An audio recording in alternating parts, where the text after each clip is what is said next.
बड़पण कवितार आमे सारमर्म देखिबा एवं दुईटी प्रश्न आमे आलोचना करिबा। बड़पण कवितार दीर्घ उत्तरमूलक प्रश्न। प्रथम प्रश्न अछि एठी देखंतु, बड़पण कवितार सारमर्म निज भाषा रे लेख। देख, दरबार 82 बाणी नामर एक विद्रूपमूलक कविता भावरे उत्कल साहित्य पत्रिकार क्रमशः प्रकाश पाइथिला। नहीं परे हा पुत्र शशिभूषण सूचना क्रमे 1897 राधानाथ या पुस्तक आकार प्रकाश कला बेले नामकरण करथिले दरबार। तेणु से दरबार काव्यरू आसी कौन ना बड़पण। 1896 ख्रीष्टाब्द कौन होता ना कटकर बारवाटी ठारे एक दरबार बसथिला। आई दरबार लक्ष्य थिला विशिष्ट तथा योग्य लोक माननकु सम्मानित करिबा।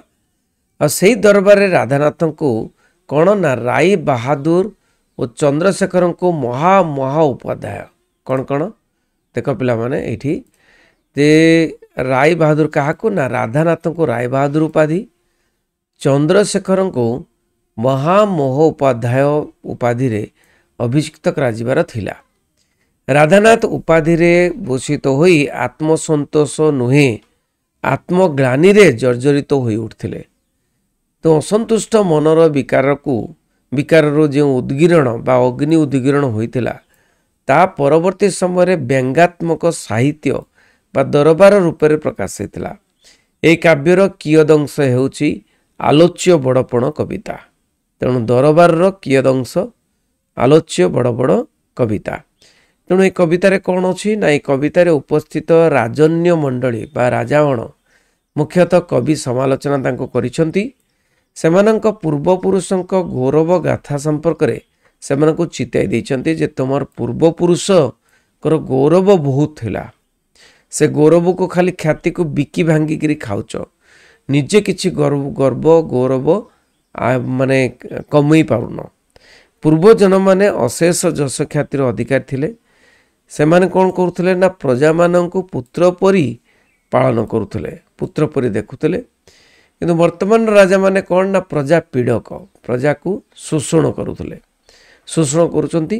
प्रजा मानकर विभिन्न प्रकार कर जरिमाना आदाय करी से निज ग्रंथाघर पूर्ण करुछंती। तो प्रजा मानकर हित पई एथिरो कोनोसी अर्थ व्यय करा जाऊ नाही, केवल से माने आणुचंती जो राजस्व कर जरिमाना एगुड़िक सब ग्रंथाघरे पुरौचंती। तो प्रजा मानकर स्व अर्जित अर्थ, सोर्चित झाड़ बुआ अर्थ एमाने विलास करुचंती। काहाकू पोषुचंती से राजा माने ना गणिका वकील पारिषद वर्ग को अर्थ दे पोषी संतुष्ट करी से माने प्रजा मानंकु पीड़ित करुचंती। इंग्रेज मानंकु संतुष्ट करिबा, तोषामदी करिबा एमानंक प्रधान कार्य। से माने नीति भ्रष्ट और देशद्रोही साजिचंती। प्रजांक अर्थ को परिव्यय करुचंती, अपव्यय करुचंती।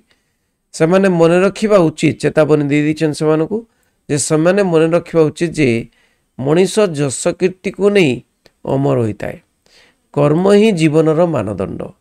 तो मनीष शून्य हस्तरे आसीची, शून्य हस्तरे चली जाए। तो मृत्यु पूर्वरु सत्कर्म करिबा उचित। तो धर्म पथरे गति करिबा दरकार। धर्म एक महत पणिया बोली कहते जे धर्म करि चल, धर्म अर्थरे गति करिबा दरकार, धर्म पथरे गति करिबा दरकार। ताहाकु ही बड़पण कुआ जाए, जेउंतरे संसार उन्नति साधन हुए। तेणु कवि राजा मान को समालोचना करी सेमाने कर्तव्य सचेतन हवा पाई परामर्श देइचंती। तेणु बड़पण प्रतिपत्ति और प्रतिष्ठारे न थाए, कोउतरे थाए ना महत पणियारे थाए, धर्मरे थाए। उदारता विनय मनीष को महापुरुष रे परिणत करे। तेणु अहमिका परित्याग करी धर्म पथरे जीवन यापन करिया पई राधानाथ कहिसंती। तापर देखिबा आ गोटे प्रश्न, बहुत इंपोर्टेंट प्रश्न। पठित कविता अवलंबन रे मनीष जीवन रे धर्मर गुरुत्व विचार कर।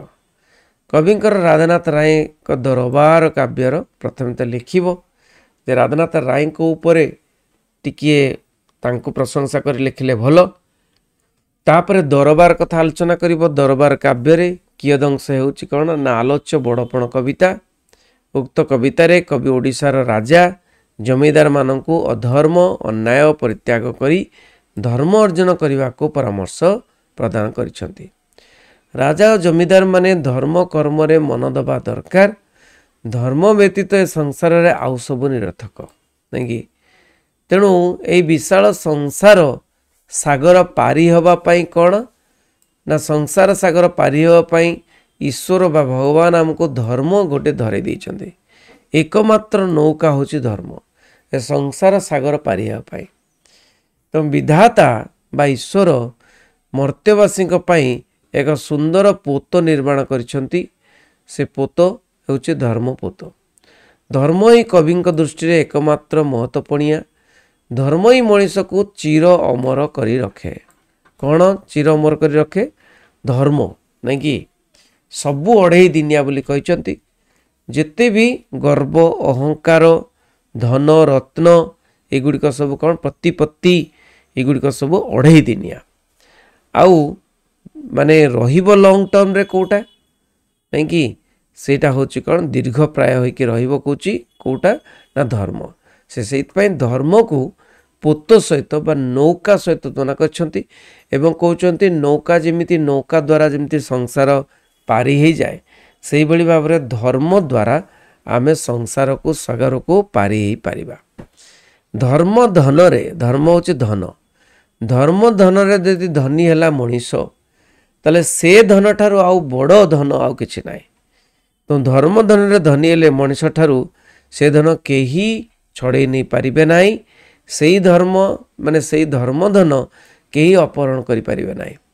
आ सबु कथा अढ़ई दिनिया बोली कहते मुझे जमी कहूली। तेणु सबु क्षणस्थायी अढ़ई दिनिया माने कौन क्षणस्थायी। तो कवि राजा मान को धर्म आचरण करने परामर्श देइछंती। कवि मतरे प्रकृत बड़पण से जहाकू केही केबे हेले छड़ाई नहीं पारिबे नाही ताहा हेउछि धर्म। पुणी जो बड़पण बा कार्य उभय स्वर्ग मर्त्यर मंगल साधन करिवो नहीं कि। जो बड़पण कौन करिवो ए जो धर्म कौन करिवो उभय स्वर्ग आ मर्त्य मंगल साधन करिवो। स्वर्ग रे मर्त्य जे पर्यंत बंचिची मंगल साधन करिवो। आ मरी गला परे मध्य जो कहती स्वर्ग लोक परलोक से परलोक रे मध्य मंगल साधन करिवो। सही कार्य ही प्रकृत कार्य। प्रकृत बड़पण व्यक्ति को मर्त्य और स्वर्ग दुई लोक रे सुखी कराई थाए। यही बड़पण को कालदंत बा जम भेद करि पारे नाही। से जो धर्मर बड़पण।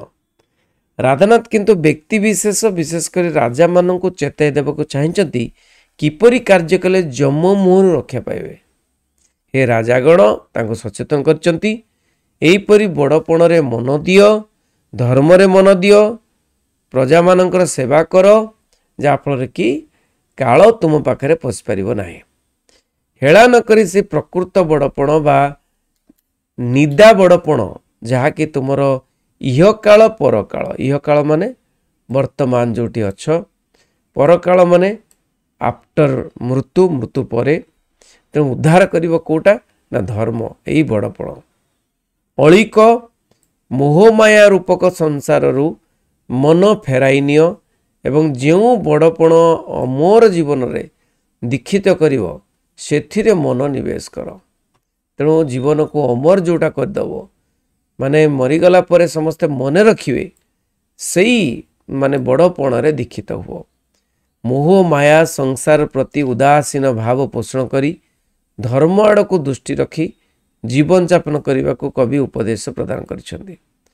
अंतर और भीतर को एकत्र करी माने अंतर और भीतर को एकत्र करी माने अंतर बाहर को हम एकत्र करी परम सुख लाभ कर। भीतर गोटे बाहर गोटे नहीं सेमती नहीं।